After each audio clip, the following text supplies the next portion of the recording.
Hello everyone, this is Mikoi welcoming you back to another tier list. This time we're going to be ranking all the movies produced by one of the greatest animation studios of all time, Studio Ghibli. Now the backstory to this video is actually quite interesting. So, me and a couple of friends wanted to watch Spirited Away, and we watched Spirited Away. I enjoyed the movie, thought it was great. My friends found it weird though. Um they didn't quite get it. They dislike No Face a lot because he doesn't have any backstory, which I don't think you really need backstory for No Face. So I took it upon myself. So after watching Spirited Away, I asked myself the question: what if I just watched every single Studio Ghibli film ever? And so for the past couple of months, I've watched every single Studio Ghibli film, ranked it on my anime list because it has all the Studio Ghibli movies. Um, Ranked them all on my anime list, and then gave it some thought as to who do I really enjoy to the core all these Studio Ghibli movies. The answer is no, not all of them, but most of them. So I wanted to make this tier list for you guys, and hope you enjoy this tier list. And without further ado, let's get started. First of all, we got Nanska and the Valley of the Wind. I always confused Castle in the Sky as the first Ghibli film, but no, in actuality, it is Nazca. And yeah, Nazca and the Valley of the Wind. I've always I've enjoyed Nazca for a first Ghibli film. Well, technically, first Ghibli film. Not it's not yet under the Ghibli banner, but first produced Ghibli film.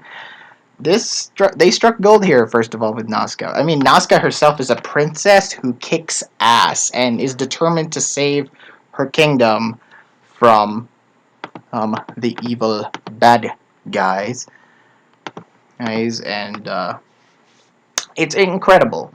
Her and Asbel share a pretty good relationship, and this is a common thing in Ghibli films: is that they always have a bit boy-girl pairing, which Nazca and Asbel, okay, it kind of dragged towards the middle when Nazca first meets Asbel, and then their conflict in the middle is kind of bleh, kind of weird. But Nazca herself as a character is very strong.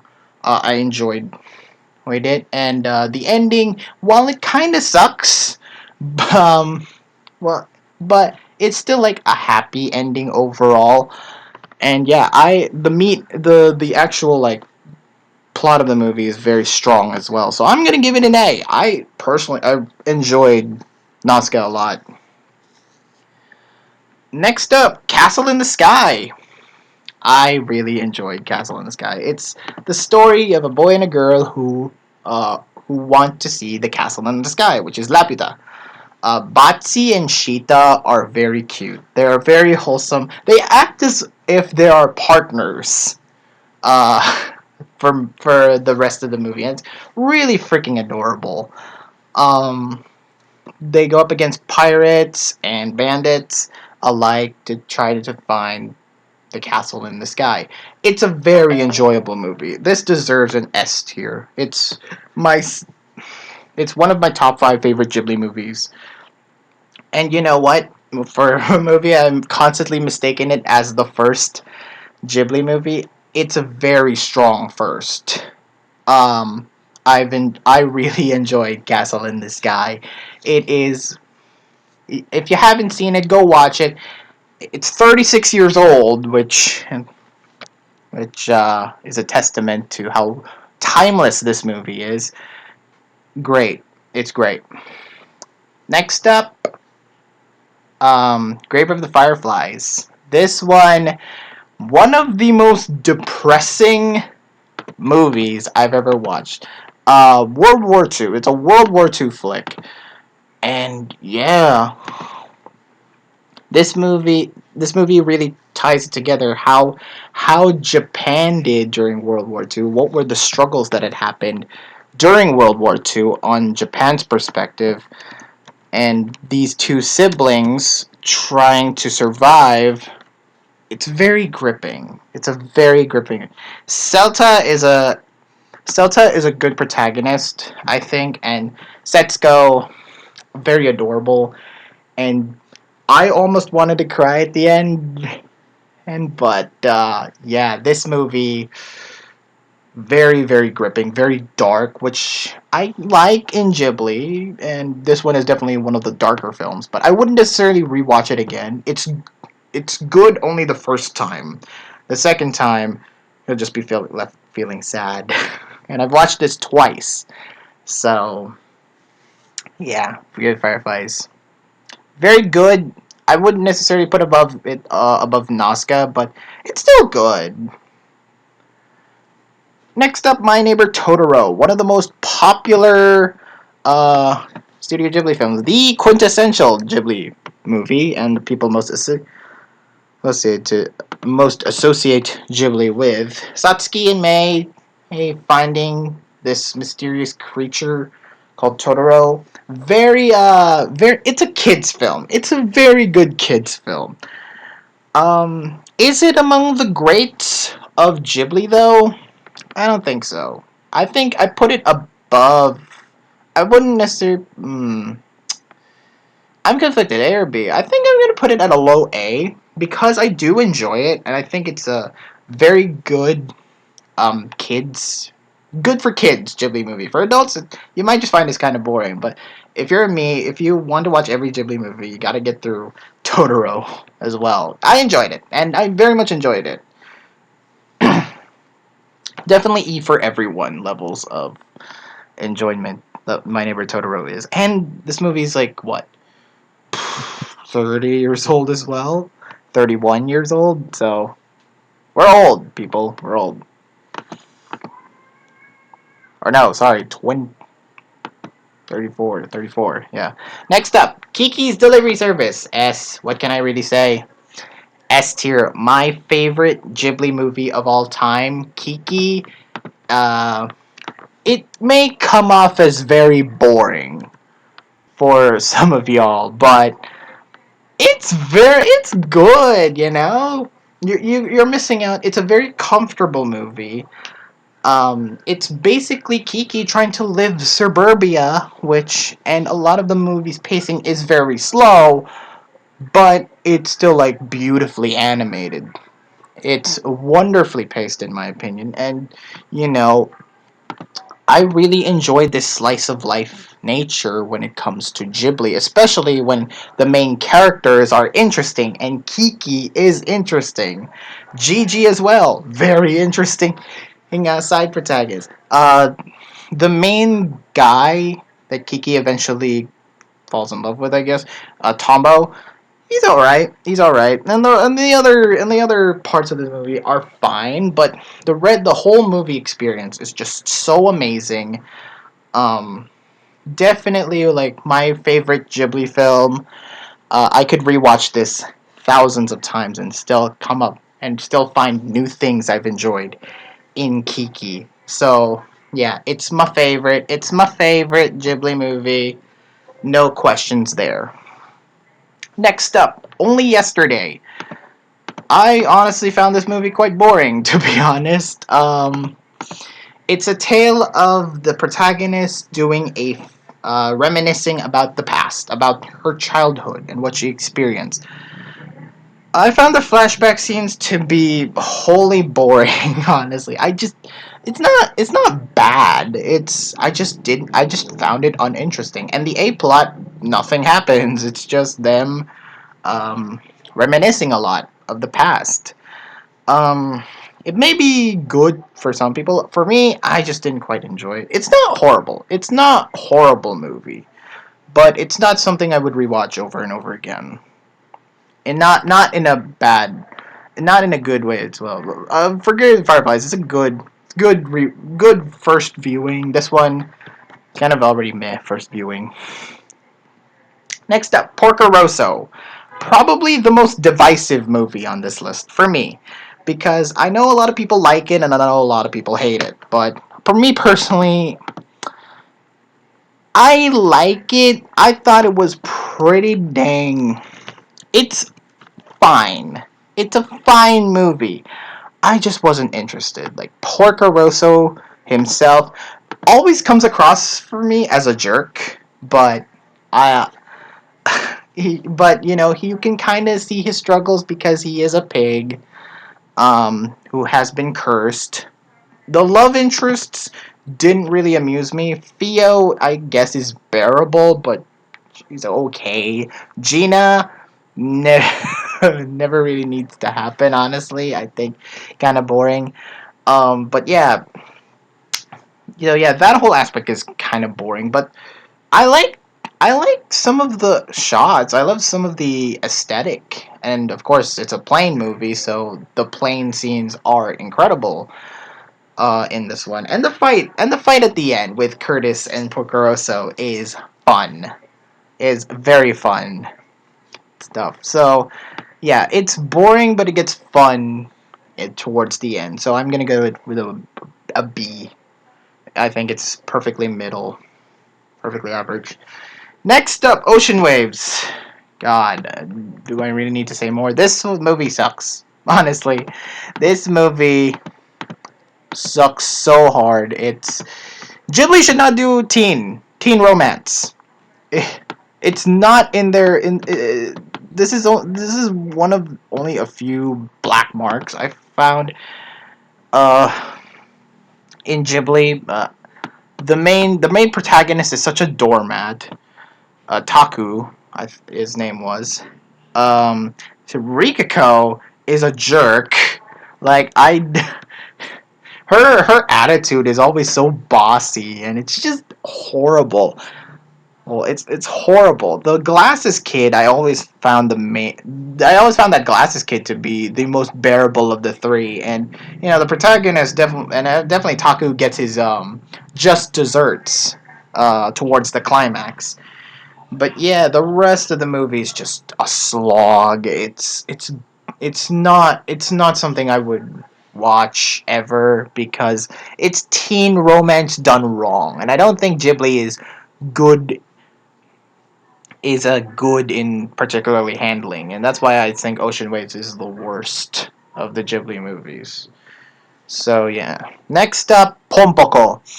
Now this one from bad movie from a string of meh movies like Only Yesterday, Porco Rosso, Ocean Waves. Kind of a bad streak there, but Pompoko brings it up for me, and I think this is genuinely one of the most underrated Ghibli movies ever. This one is amazing. It's a very adult story with environmental messages, but told through raccoons, which is an odd choice for an animal, but you can kind of see the lore behind it. And yeah, I really enjoyed Pompoko. The parade scene towards the middle is some of the most creative, artistic, imaginative things I've ever seen in any movie. And Pompoko is definitely the perfect movie to display that. It is incredible. Go watch the parade scene. I'm such a big fan of that scene. It's so original and creative. I love it. And of course, the rest of the movie is very, very good. Very, very, very gripping, environmental, well, very mature story. It's great. I very much recommend Pompoko. If you haven't seen it, don't think of the rat. Just don't think of the raccoon testicles. Okay, think of a good story, good environmental story. Next up, Whisper of the Heart. Now this is romance done right. Ghibli. Yeah. Ocean Waves suck. So what did Ghibli do? Create a much more wholesome romance between Shesko, I believe the girl's name is, and the boy. This movie will only haunt me for one song. Take me home, country road. Okay, that song is overplayed in this movie, but I enjoyed it. I enjoyed it. I found it endearing a lot. Shizuku and Seiji, that's their names, the main pairing. And of course, the Baron makes a cute cameo, which we'll see later in another Ghibli movie. But yeah, Whisper of the Heart, very incredible. It's a very good romantic movie. I wouldn't necessarily put this above Kiki or Pompoko, but it's still great. It's one of it's classic teen. It's classic romance. Sorry, classic romance done right. Whisper of the Heart, very incredible. Also, Take Me Home, Country Road. I'll always remember that song. Next up, we got Princess Mononoke. Ooh, this one is no brainer. I mean, no brainer. This is definitely an S tier. One of the most gripping. One of the most. It's another. It's just like Pompoko, but even more adult. Because Ashitaka and San are incredible characters. I could definitely picture them together. A very very good movie. This one. Um, very environmental, and also the fight scenes at the end, very very expressive, very imaginative, very Ghibli, very Ghibli. And so I enjoyed Princess Mononoke quite a lot. Next up, it may not be in my top five. It's not in my top five favorite Ghibli movies, but for sure would recommend Princess Mononoke. Next up is My Neighbor the Yamadas. This is alright. Again, this is not a movie I would necessarily enjoy and put above, but it's a slice of life about a family in just normal living in Japan. I mean, good, but it's not really. I fell asleep during this movie. That's just how I like my slice of life in anime, but this one gets kind of too slow paced. So yeah, I didn't like I Neighbor the Yamadas at all. Next up is Spirited Away. What can I say? I mean, this deserves that Academy Award for Best Animated Feature Film. It deserves all the reputation it gets for being the best Studio Ghibli film, and I can't really say anything else. Take that, friends. Spirited Away is awesome. I mean, Chihiro is a good protagonist. No Face, you don't need backstory for No Face for him to be a good character. He's mysterious. He's vague. That's the idea of No Face. Yubaba is a funny villain. The bathhouse scenery is great. I enjoyed the train scene especially. You got the iconic shot, of course, with Chihiro and No Face side by side, sitting on the train. Very iconic scene, that one. And of course, the rest of the movie is adventurous and it's amazing. I really enjoyed Spirited Away. What else can you say really about an Academy Award winning film? Next up, The Cat Returns. People say Pompoko is definitely one of the most underrated Ghibli movie films. I think this is my personal most underrated Ghibli movie ever. I think this is my number 2 or 3 favorite Ghibli film because it's very because I just love the story of it. Haru, who is a good protagonist. The Baron is one of my favorite Ghibli characters. Um, their sidekick is also very good. Like, I enjoy The Cat Returns. The setting of it is very incredible. Her turning into a cat, potentially turning her into a cat. That was a big highlight of the movie. Muta. That's his name. I enjoyed Muta a lot. The Great Muta. Um, yeah, this is a definitely must watch. And yeah, this may conjure up some furry responses in the comments, but give this a go. I would definitely watch The Cat Returns if you can. If you can. Next up is a House Moving Castle, and this one will probably stir up. This will be the hottest take you'll see in my history. Yeah, I didn't like Howl's Moving Castle at all. I think Sophie is one of the most generic protagonists I've ever seen in Ghibli. Like, you. You got Chihiro, who's good. Who's got Kiki, who's good. But then you got Sophie, who just wants to live a normal life and just wants the curse of being a witch.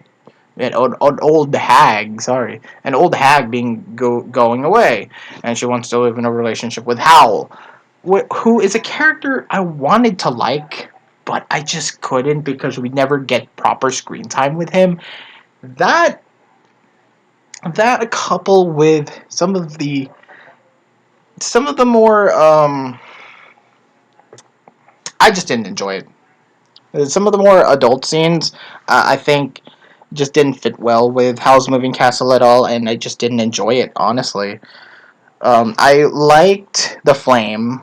I really like the Flame guy, and I like the kid, but that's really the only. And I love the Scarecrow, but that's really only it. That's the only characters I've liked. Everyone else can stay irrelevant for all I care. Rest of the movie, I mean, it's beautifully animated. I won't say that, but the story is just so flat that I couldn't get into it. So yeah, Howl's Moving Castle, meh. And this one is probably gonna be another big hot take. Tales from Earthsea, I actually quite enjoyed more than Howl. Yes, I actually really enjoyed Tales from Earthsea. Like two thirds of the movie was really good. The whole fantasy element plus the whole medieval setting with the main character who um, who did a bad thing. I won't spoil what he did in the beginning of the movie, but Aren and our protagonist is definitely related. You kind of get used to him, and you kind of get related to him by towards the middle, which is nice. Teru is one of I think I don't think Ghibli has done a much more tsundere character other than Teru. She's all right. I guess their relationship. I never got into their relationship, and I didn't quite see the chemistry between Aren and Teru as much as Batsi and Shita or um, Chihiro and Haku from Spirited Away, um, or Seiji or Setsuko from Whisper of the Heart. I didn't get their chemistry at all, and of course the ending sucks. I won't elaborate on that. Go watch the movie if you haven't, but the ending sucks. I would recommend this movie though. In all honesty, I would recommend this movie, but only the first two thirds of it. If you manage to sit through the ending and call it good, leave me down in the comments below. So yeah, I Tales from Earthsea. It's a weird history, a library, but yeah, it's a weird movie in the history of Ghibli. But for a first movie by Goro Miyazaki, it's good. It's good. I wouldn't call it bad. I would call it mid. Next up, Ponyo. I enjoyed Ponyo. This is the most kid. Totoro and Ponyo are the kids' movies of Ghibli, and I enjoyed Ponyo. This is The Little Mermaid, but in Japanese. Shosuke is a clever kid, too clever for his age. Ponyo is cute. One of the more adorable um, heroines in Ghibli. And of course, the setting of it is incredible. The animation looks stunning. Everything else in that movie just clicked. I recommend Ponyo a lot. It's a very good movie. Next up, The Secret World of Arietti. This movie's good. This movie. Okay, I enjoyed the story of Arietti, this tiny girl living with her family amongst the house, and I think the animation looks great. The music, especially, is my favorite part of this movie. It's really good. Show the the terminally ill patient. I like him, and I just overall like this movie a lot. The environment is also very green, which I like, and the message of the story and the message expressed at the end is good. I enjoyed Secret World of Arietti a lot, so yeah, that deserves that spot. Next up, from up on Poppy Hill. Ooh, we've seen we've seen a good we've seen a good example of a good romance movie done right in Ghibli. We've seen the worst example of a Ghibli movie with a romance. This one is in the middle between these two. Like I'm split on from up on Poppy Hill. The first part of this movie is the most cliched, most generic thing I've ever seen in anime movie history. The second half of the movie, when they explain the backstory of the two protagonists, as you can see on the cover, when they explain their backstory, I thought that was very engaging, and I wish the movie was more elaborated on that aspect, except from the first part of the movie, which is kind of boring. But yeah, overall, I think this movie is very split down the middle for me, for my enjoyment in Ghibli films. Next up, The Tale of the Princess Kaguya. Ooh, this one's an amazing classic.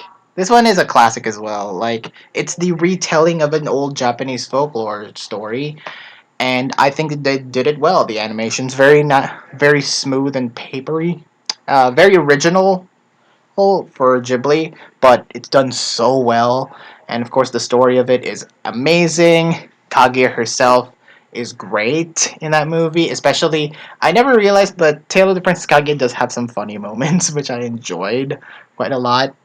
And of course, the ending almost made me cry.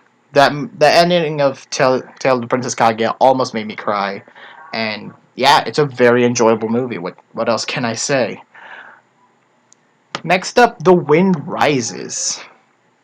This one, okay. This is a real life story about a kid who wants to build planes, not knowing the eventual consequences of what he can do with these planes, what his creations are doing. I thought The Wind Rises was a good movie. I mean, it's the only Miyazaki film which Hayao Miyazaki cried. I didn't cry, but I gotta admit, I did get pretty like I choked up near towards the end, and I'm happy that The Wind Rises is a it's good. It's good. It's an A tier. It's not the best, but it's certainly something worth watching if you are aspiring for something and and if you work hard enough you'll be able to get it and be able to get the things that you want. It's a pretty good story, I would say. The Wind Rise is definitely up there. Next up, When Marnie Was There. Definitely. What else? What else to say about When Marnie Was There? This was another very good movie. S tier, definitely. It's the only. Hayao Miyazaki said The Wind Rises is the only Ghibli movie that made him cry. When Marnie Was There made me cry.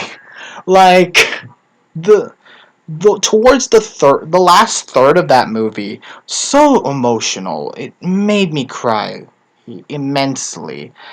And I really like the relationship that these two characters in the front cover um, shared, and of course the plot twist definitely helped in that regard because you really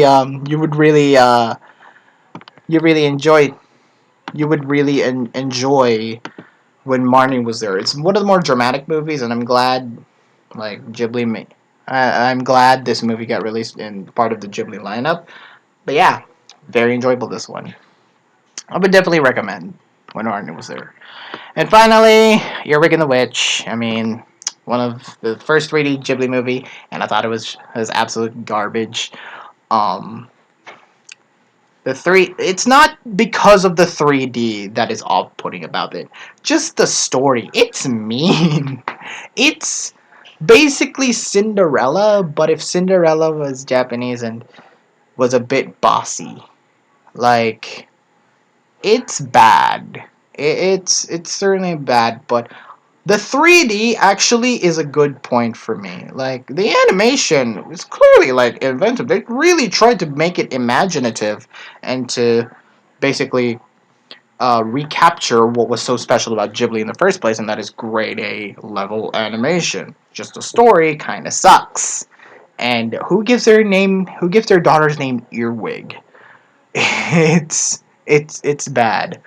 It's definitely one of the it's definitely one of Ghibli's low points, and it's another ocean, but it's not as bad as Ocean Waves, but it's still like I wouldn't watch this. I would watch this to roast this. And that is the end of the Ghibli list. Hopefully you enjoyed it. I certainly had fun making this list, and I'll leave you down this tier list down in the description below to if you want to rank the Ghibli movies yourself. You can do that in the description below. And thank you guys for watching. Please like this video, leave a comment, subscribe, click that notification so you won't miss any of my videos once they come out. And I'll see you in the next video. This has been Mikoi, signing out.